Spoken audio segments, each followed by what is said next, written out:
It's that May needs constant care. Her treatments are weakening her. I can't commit to regular hours or travel far from home. Haruki, another member of BTS, spoke up. May, don't use that as an excuse. It's not an excuse, Ernesto replied gently. You are the priority. Jimin observed the love between them and then looked at Kira, who had taken notes with precision, offering ideas that had impressed even their engineers. What if we come to you? Jimin suggested.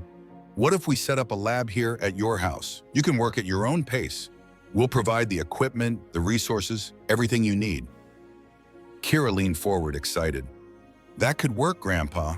The garage is almost a lab already. Ernesto hesitated, tempted but unsure. I don't know, think about it, he said. I'll call you tomorrow. As they left, Jimin felt he had just witnessed the beginning of something big, something that could transform the future of energy in South Korea. And it all started with a forgotten notebook in the front seat of a car. Show me how it works, Jimin said to Ernesto. For the next hour, Ernesto explained his theory, writing equations on the digital board, illustrating concepts with gestures, and drawing simple diagrams to make them easier to understand. The room remained in complete silence, interrupted only by his voice and the occasional question from Jimin or Dr. Alvarez. By the end of the presentation, Marcus and Raj were astonished. Dr. Alvarez had her hands on her temples, as if trying to process the magnitude of what she had just heard. If this works, she said slowly, we could not only optimize the national power grid, we could revolutionize how South Korea generates and distributes energy. Exactly, Ernesto replied. Jimin, who had been unusually silent during the explanation, finally spoke. Have you tested this, even on a small scale? Ernesto and Kira exchanged a look. We've done some basic experiments, Kira admitted, pointing to the modern equipment surrounding them. We used old microwave parts and creatively sourced materials. Results? Jimin asked. Unfinished but promising, Ernesto replied. We detected what seemed to be a localized distortion of space-time, but our equipment wasn't advanced enough to analyze it properly. Jimin boiled with the kind of certainty that comes with making a final decision. We're going all in on this. He turned to Dr. Alvarez. I want you to personally oversee this project. It will have all the resources it needs. Yes, Mr. Jimin, she said, though she still seemed overwhelmed by the implications. Marcus and Raj continued to discuss among themselves. Either you commit fully or I'll find engineers who will, Jimin said. I don't need skeptics, I need builders. The young engineers stood firm, understanding both the opportunity and the challenge. We're in, Raj said for both of them. Jimin turned back to Ernesto. How long for a functional prototype? Ernesto thought for a moment. With these resources, 3 months for a test device, 6 months to demonstrate real space-time manipulation. Jimin nodded. You have 2 months for the proof of concept and 4 for the demonstrator. Weekly reports. If you hit any obstacles, call me directly, no matter the time. 3 months for a test device, 6 months to demonstrate real space-time manipulation. You have 2 months for the proof of concept and 4 for the demonstrator, Jimin ordered. I want weekly reports. If you encounter any obstacles, call me directly, no matter the time. As Jimin prepared to leave, he stopped at the door. Mr. Ernesto, why have you kept this secret for so long? Why drive for Uber with this in your garage? Ernesto showed a complex mix of pride, regret, and determination. After they rejected the concept, I tried with other energy companies. No one wanted to listen. In the end, I gave up trying. Sometimes the world isn't ready for new ideas. Well, I am ready, Jimin replied, smiling. Let's just make history together. As Jimin and Dr. Alvarez left, Marcus and Raj eagerly pounced on Ernesto's notebook, debating excitedly how to implement the ideas. Skepticism had disappeared, replaced by enthusiasm. Kira found her grandfather watching silently as the young engineers discussed, a mysterious smile on his face. What are you thinking, Grandpa? Kira asked. That I didn't show them everything, he whispered. Not yet, the stabilization matrix. They're not ready for that part. Step by step. From the door, May watched the transformation of her husband. The hunched man who once drove Uber now stood tall, his voice no longer trembling but full of authority. His eyes held purpose, no longer resignation. No matter the fate of the project, May thought, Jimin had already worked a miracle by restoring Ernesto's true essence. Jimin turned to Ernesto. "I truly appreciate the offer," Ernesto said, "but I can't commit to regular hours at your facilities. May needs me here." "I don't think you understood," Jimin replied with a smile. "The position doesn't require you to go to our offices.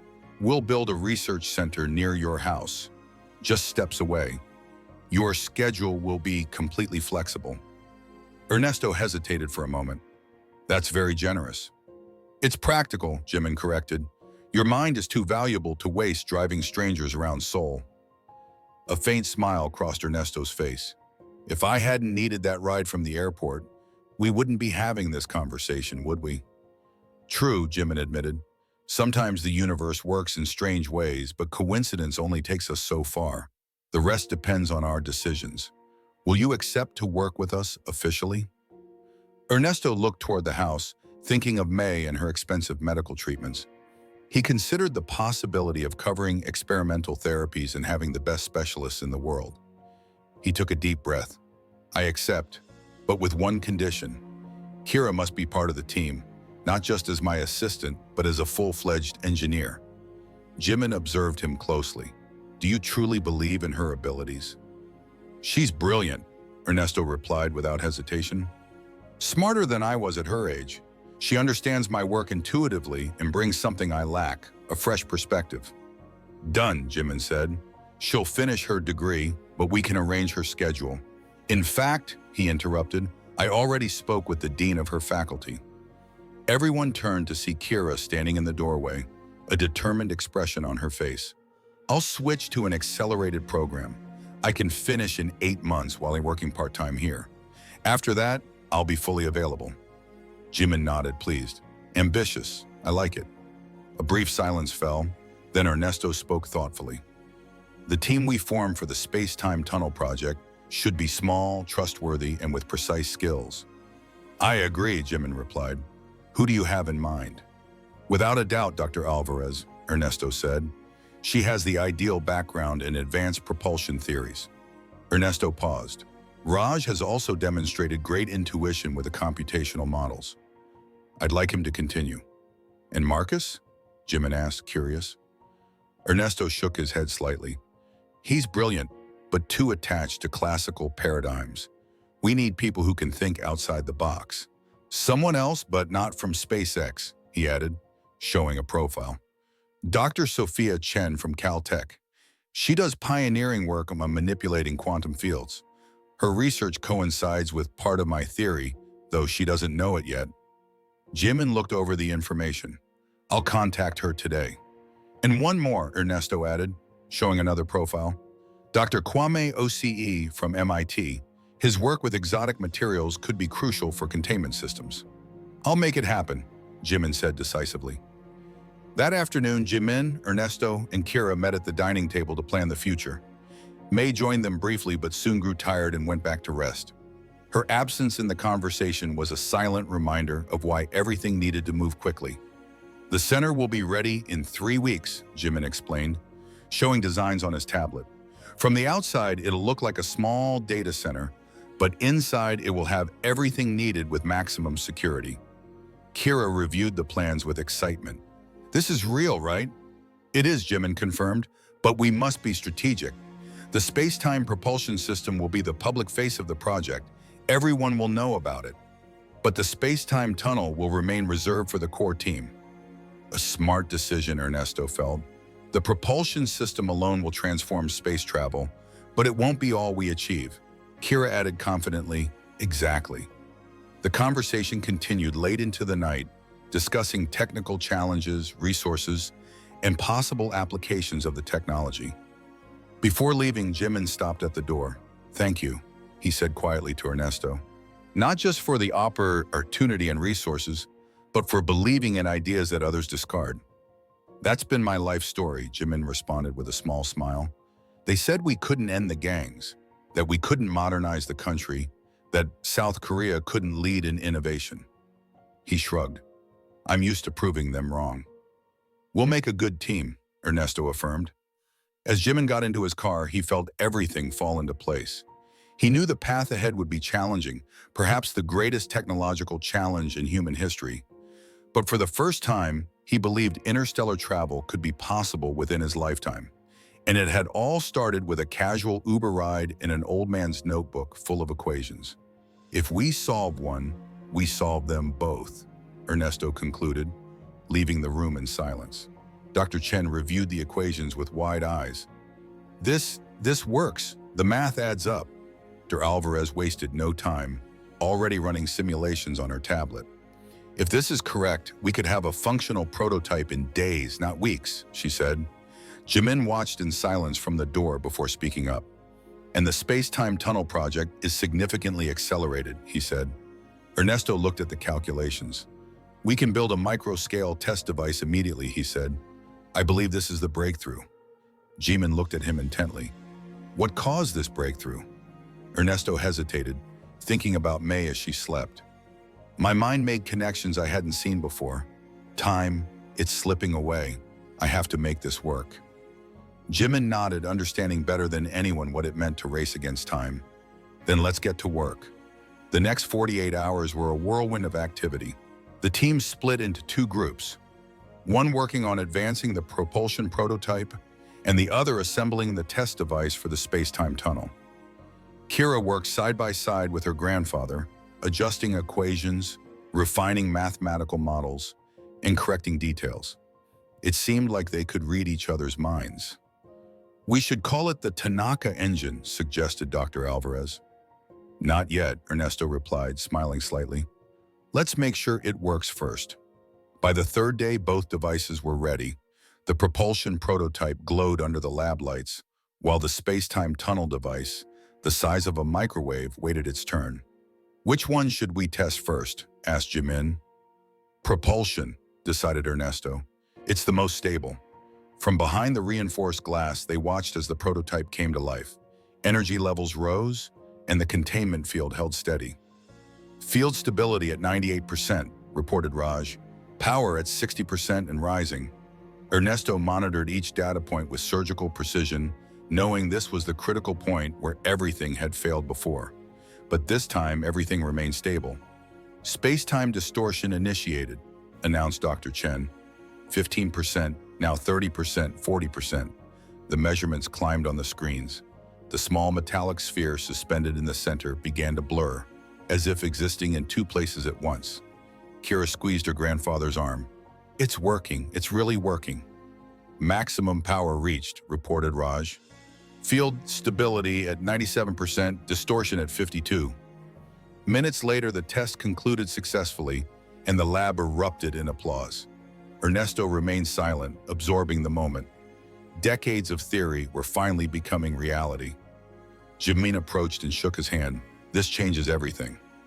After a brief celebration, it was time for the space-time tunnel test. If it worked, even at a microscopic scale, it would be the first time humanity had created a controlled wormhole with low power. We just want to detect a proto-wormhole, Ernesto cautioned.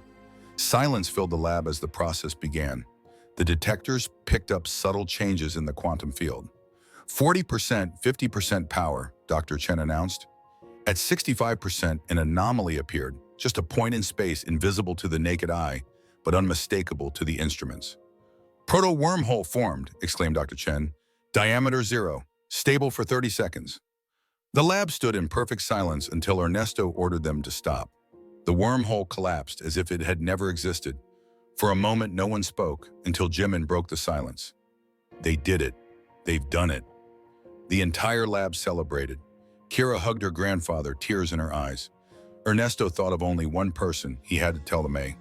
He ran home straight to her room. There she was, awake and waiting for him. It worked, he said, taking her hands. Both projects, even the microscopic wormhole. But it's real. May smiled, her tired face lighting up. I always knew you'd do it. That night, as the team celebrated at the Tanaka household, Jimin approached Ernesto. What's next? Ernesto looked at his team, Kira laughing with May, the scientists planning the next steps. Now we scale up, Jimin said with excitement. The propulsion engine will be integrated into a test capsule, and the space-time tunnel will continue to progress, slowly increasing the size of the wormhole. 3 weeks later, everything came to a halt with a call from Kira. "Grandpa, Grandma collapsed. We're at the hospital." The words hit him like a hammer. May had suffered a relapse. The cancer had spread to her brain. The doctors were clear. She had weeks, maybe a month to live. Jimin arrived that same night. "What can I do?" he asked. "Nothing," Ernesto replied, his gaze lost. "Just be here." "We're stopping the project," Jimin said. But Ernesto interrupted. "No, not now. I have to finish this for her, so she can see it wasn't in vain." Jimin understood that urgency like no one else. For a week, the hospital became their office. Kira came and went with data, the team worked tirelessly, and every night Ernesto returned to May's side. One afternoon, May awoke with unexpected clarity. "How's your star?" she asked, using the nickname she'd always given to his project. "It's moving forward," Ernesto replied. "The capsule is almost ready for testing, and the wormhole is stable at 0.5 centimeter. "You've lived your dream," she whispered. "Our dream. Promise me you'll finish, no matter what." "I promise," Ernesto said. That night, May requested to speak with Jimin alone. They talked for 15 minutes. When Jimin left, he simply said, "She made me promise, just like you did. I'll do everything I can to help you finish what you started." Days later, May was sent home with palliative care. The house was filled with medical equipment and heavy silences, but the work continued. The propulsion engine was ready for field testing, and the space-time tunnel reached 1 centimeter, allowing an atom to be transferred from one side to the other without degradation. Jimin brought the news in person. "It worked, the transmission was perfect." "Then let's move forward," he added. And so the race was no longer just against physics or politics, it was against time, the relentless clock that May marked from her bed. For a moment, no one in the lab breathed. Then the applause erupted. The monitors confirmed the impossible. The capsule had reappeared exactly at the target point. "Transit confirmed," Dart Alvarez shouted over the celebration. "Perfect positioning. The Tanaka engine works." Kira hugged her grandfather, tears streaming down her face. "You did it, Grandpa. You really did it." Ernesto turned to May with eyes full of emotion. "Did you hear that? It worked perfectly." May smiled weakly, her exhausted face lighting up. "I always knew you'd do it." That night, while the team celebrated at the Tanaka household, Jimin approached Ernesto. "What's next?" Ernesto looked at his team, Kira laughing with May, the scientist planning the next steps. "Now we scale," Jimin said with excitement. "The propulsion engine will be integrated into a test capsule, while the space-time tunnel progresses slowly, gradually increasing the size of the wormhole."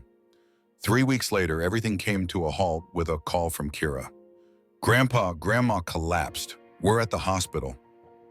The words hit him like a hammer. May had suffered a relapse. The cancer had spread to her brain. The doctors were clear. She had weeks, maybe a month to live. Jimin arrived that same night. "What can I do?" he asked. "Nothing," Ernesto replied, his gaze distant. "Just be here." "We're stopping the project," Jimin said. But Ernesto interrupted. "No, not now. I have to finish this for her, so she can see it wasn't in vain." Jimin understood that urgency like no one else. For a week, the hospital became their office. Kira came and went with data. The team worked tirelessly, and every night Ernesto returned to May's side. One afternoon, May awoke with unexpected clarity. "How's your star?" she asked, using the nickname she'd always given his project. "It's moving forward," Ernesto replied. "The capsule is almost ready for testing, and the wormhole is stable at 0.5 centimeter. "You've lived your dream," she whispered. "Our dream. Promise me you'll finish, no matter what." "I promise," Ernesto said. That night, May requested to speak with Jimin alone. They talked for 15 minutes. When Jimin left, he simply said, "She made me promise, just like you did. I'll do everything I can to help you finish what you started." Days later, May was sent home with palliative care. The house was filled with medical equipment and heavy silences, but the work continued. The propulsion engine was ready for field testing, and the space-time tunnel reached 1 centimeter, allowing an atom to be transferred from one side to the other without degradation. Jimin brought the news in person. "It worked. The transmission was perfect." "Then let's move forward," Jimin added. And so the race was no longer just against physics or politics. It was against time, the relentless clock that May marked from her bed. Jimin was already waiting in the meeting room, accompanied by NASA officials. "We'll do it," Haruki announced without hesitation. "We'll build the wormhole receiver for Perseverance, but with conditions." He listed each one: additional security protocols, redundant systems, and a gradual approach to usage. The NASA representatives exchanged looks and finally nodded. "One more thing," Haruki added. "If this works, if we establish a stable link between Earth and Mars, I want Kira to lead the next phase of the project." Jimin raised an eyebrow. "You're retiring?" "I'm not retiring," Haruki replied with a slight smile. "I'm stepping back. It's time for the next generation to take the lead." Haruki smiled faintly. "Also, I have a personal project I want to start." When the meeting ended and the plans were set into motion, Haruki felt both the end of one cycle and the beginning of another. The choice was made. Humanity would make its next great leap toward the stars, guided by the theories he had perfected during years of anonymity. Somewhere, he'd like to think, May was watching proudly. 3 days later, the receiver was completed with millimeter precision and sent to Cape Canaveral for integration into Perseverance. Haruki, Kira, and the main team traveled to Florida to witness the launch from the observation platform, alongside Jimin and NASA executives. They watched as the rocket took off, flames and smoke propelling it into the clear blue sky. "Now we wait," Haruki whispered, as the rocket disappeared into the horizon. The journey to Mars would take 7 months. During that time, the team continued to expand the terrestrial generator's capacity, achieving a stable opening of 30 centimeters, large enough for significant transfers. Meanwhile, the Tanaka Engine revolutionized orbital operations, reducing launch costs by 80%. Plans for the first human test were reality: a direct jump from Earth to the International Space Station, no rocket required. Haruki continued as an advisor, but he spent most of his time on a personal project that he hadn't even shared with Kira. "What are you working on, Grandpa?" Kira asked one night, bringing him dinner. "Just an idea," Haruki replied. "Something I need to explore." Though concerned, Kira respected his silence. She herself was busy leading the wormhole project, earning the respect of engineers twice her age. 7 months later, Perseverance landed on Mars. The day of the first test arrived. At the headquarters of El Salvador Space Hero, Haruki and Kira activated the terrestrial generator together. They pressed the start sequence. "Quantum field stable," reported Dr. Chen. "Opening forming." The screen showed a distorted circle of space, floating within the containment ring. "Connection with Mars established," announced Rag. The applause was unanimous. The impossible had been achieved: a stable wormhole between Earth and Mars. In the following days, they transmitted data, Martian soil samples, and Earth seeds that began to sprout in Martian greenhouses, minutes after leaving Earth's labs. 2 months later, Haruki called Jimin at his home. "I think I've solved the final equation," Haruki said as he entered. Jimin looked up astonished. "You've tested it?" "Small quantum particles, microseconds ahead and behind, quantum signatures intact." "And why go forward with something so dangerous?" Jimin asked. Haruki thought for a moment.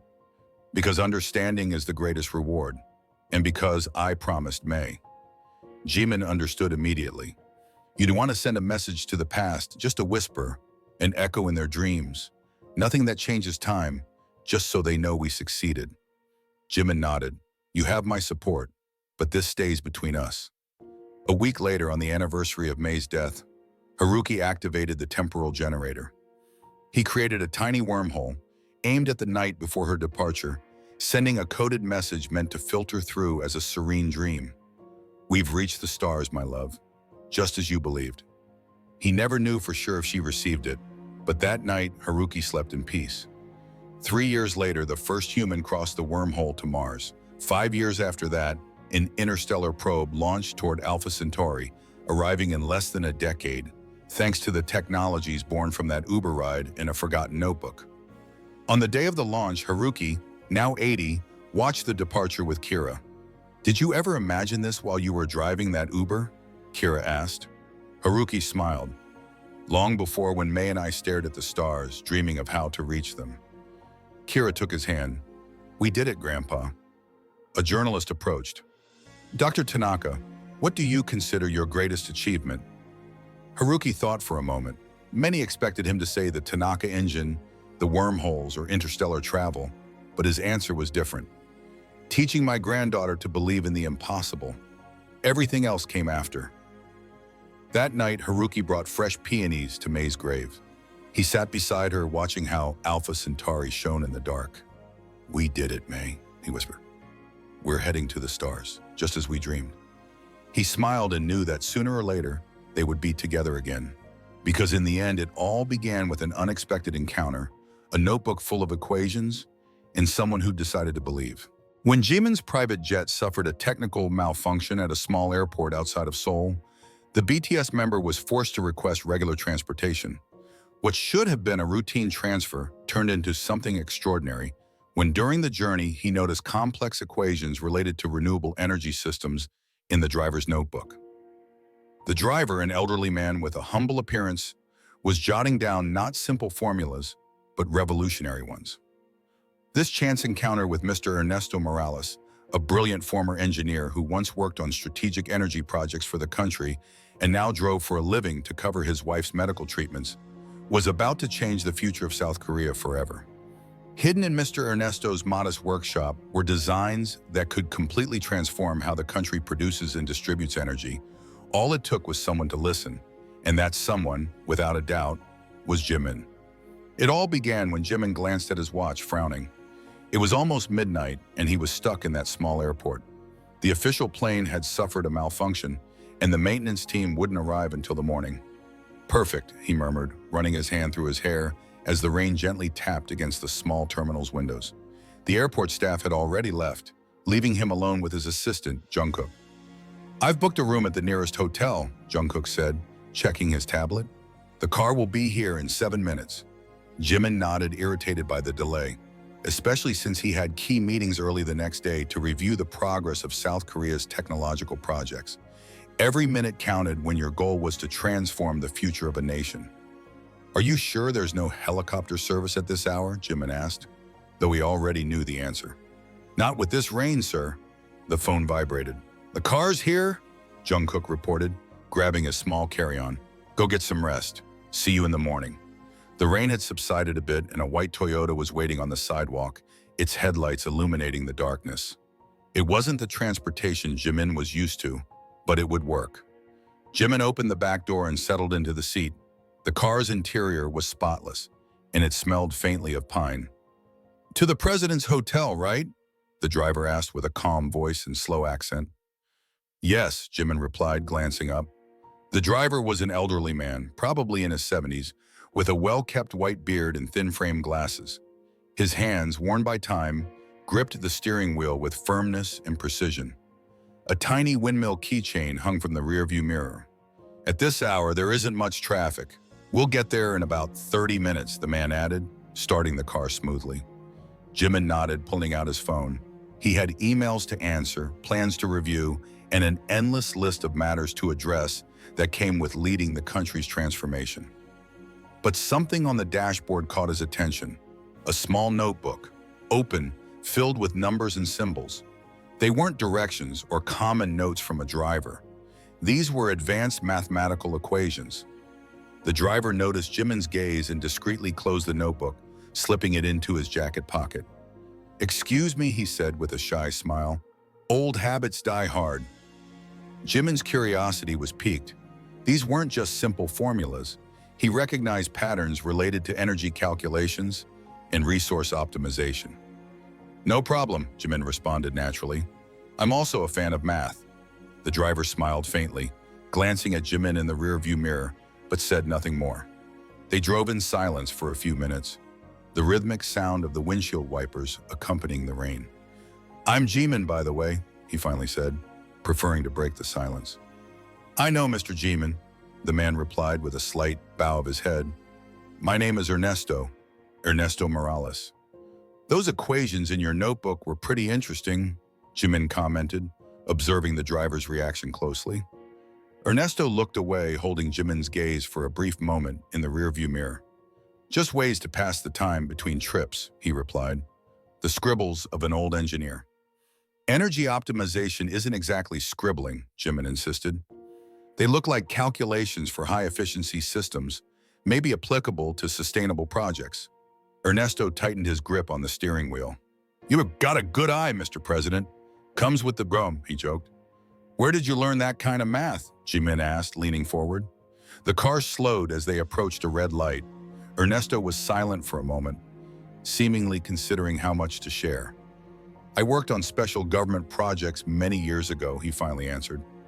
Energy, mainly electricity. Really? Jimin leaned in, now fully intrigued. But times change, projects end, resources run out. One has to find new ways to survive. With the tenderness that only decades of love can forge, a tall, confident young woman descended from the car, looking at the building with curious interest. She must be the granddaughter, holding May on one side while Ernesto supported her on the other. Together, they formed a solid team as they made their way toward the entrance. Jimin greeted them in the lobby. Mr. Ernesto, thank you for coming, Jimin said, extending his hand, which Ernesto shook firmly. And you must be Mrs. May, Jimin added, smiling. The young woman, Kira Tanaka, spoke up. I study aerospace engineering at the University of Seoul. Her direct gaze seemed to challenge Jimin not to underestimate her due to her age or gender. Excellent, Jimin responded, impressed with her confidence. We always need good engineers. He then turned to May. We've prepared a comfortable room for you to rest while we talk. Thank you, May said softly with a slight tremor in her voice. But I've been hearing about projects for 40 years. I think I'll stay. Of course, Jimin agreed, surprised but pleased. Come with me. As they walked through the facilities, Jimin noticed how Ernesto's eyes roamed over each machine, each screen, with the eagerness of someone returning to their natural habitat after too much time away. Some engineers watched them with curiosity, and a few older ones even whispered among themselves, recognizing the visitor. In the innovation room, Jimin invited them to settle down. There was coffee and some light breakfast. May sat in an armchair while Ernesto looked at the equipment cautiously. Now that everyone is ready, Jimin began, let's talk about those equations I saw in your notebook. Ernesto hesitated, looking for May's gaze. She nodded gently, encouraging him. They're part of a system I've been developing, Ernesto said slowly. A new approach to optimize energy on a national level. I want to see everything, Jimin requested, his voice serious, not just fragments. Ernesto took out his notebook from his pocket and placed it on the table, but kept his hand over it. What would you do with my ideas, Mr. Jimin, if they turn out to be useful? Jimin held his gaze. Implement them, build them, test them, and make sure you get all the credit and compensation you deserve.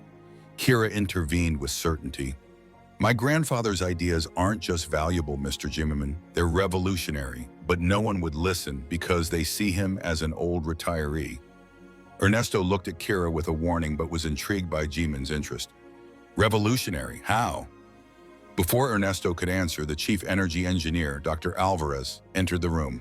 She had already been informed and was ready to participate. Mr. Ernesto, she said, shaking his hand, it's an honor. Your work on fuel injection was required reading when I was in university. For the first time since his arrival, Ernesto smiled genuinely. It was as though the years had been lifted from him. Finally, someone was speaking his language. Please, call me Ernesto, he said, taking his hand off the notebook and beginning to explain his ideas page by page with a voice that grew more firm and confident. Jimin watched him, fascinated. He had been right. He had found someone extraordinary, and what Ernesto was sharing could change everything. The meeting lasted 3 hours longer than expected. As it ended, the sun began to set over the capital. Even with just the basic elements of his energy efficiency system, Dr. Alvarez and the engineers were excited. The potential was evident. Mr. Ernesto, Jimin said as they parted, I want you to work with us as a special consultant. We need you. Ernesto looked surprised. Consultant? At my age? Age doesn't matter, Jimin said firmly. What matters is your mind. Jimin mentioned a figure that made Kira's eyes widen and May squeeze her husband's hand. It's very generous, Ernesto said, but I can't accept. Jimin frowned. The salary is negotiable. It's not that, Ernesto said.